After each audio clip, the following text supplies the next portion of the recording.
राज्यातल्या 29 महापालिकांसाठी हजारोंच्या संख्येने उमेदवारी अर्ज दाखल. छाननी आणि माघारी नंतर महापालिकांमधील लढतीचं चित्र स्पष्ट होणार. शिवसेना उद्धव बाळासाहेब ठाकरे पक्ष मुंबईमध्ये 163 जागा लढणार. मनसेचे 53 उमेदवार निवडणुकीच्या रिंगणात, तर राष्ट्रवादी काँग्रेस शरदचंद्र पवार पक्षाचे 11 उमेदवार मैदानात. उद्धव ठाकरे आणि राज ठाकरेंची मातोश्रीवर भेट. मुंबई मनपा प्रचाराची रणनीती आणि बंडखोरी शमवण्यावर चर्चा. छत्रपती संभाजीनगरात शिवसेना भाजप युती तुटली. स्थानिक भाजप नेत्यांच्या अहंकारामुळे युती तुटल्याचा संजय शिरसाट यांचा आरोप. तर शिवसेनेनं सिटिंग सीट मागितल्यानं युती तुटल्याचा अतुल सावेंचा पलटवार.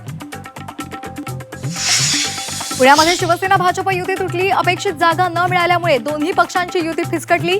नाना भानगिरे यांचा दावा. राज्यात कुठेही महायुती तुटलेली नाही, उदय सामंत यांचं विधान. नगरपालिकांपाठोपाठ आता मनपा निवडणुकीत सुद्धा घराणेशाहीचाच बोलबाला. 30 नेत्यांसह 116 नातेवाईक मैदानात. मुंबईमध्ये 43 नेत्यांच्या नातेवाईकांना तिकीटं. राष्ट्रवादीकडून गुंडांच्या घरात उमेदवारी. पुण्यामध्ये आंदेकर आणि मारडेंच्या घरात उमेदवारी. मुंबईमध्ये संजू मलिक नावाचा गुंड एनसीपीचा उमेदवार. जळगावमध्ये उमेदवारीवरून राष्ट्रवादीमध्ये नाराजी नाट्य. महानगराध्यक्ष अभिषेक पाटलांचा पद आणि पक्ष सदस्यत्वाचा राजीनामा. पक्ष नेत्यांनी भाजपसोबत सेटलमेंट केल्याचा आरोप. डिलिव्हरी बॉयचा आज देशव्यापी संप. मुंबईमध्ये 10,000 जण संपावर जाणार. ऑनलाईन ऑर्डर करणाऱ्यांचा हिरमोड होणार.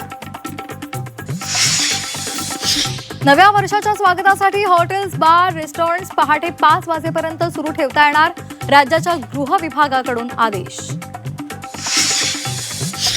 रेल्वे प्रवाशांना नवीन वर्षाची भेट. रेल वन ॲपवरून तिकीट काढल्यास 3% सूट मिळणार. डिजिटल तिकीट बुकिंगला प्रोत्साहन देण्यासाठी रेल्वेचा मोठा निर्णय. सोने आणि चांदीच्या दरात मोठी घसरण. चांदी 5,000 तर सोनं 3,400 रुपयांनी स्वस्त.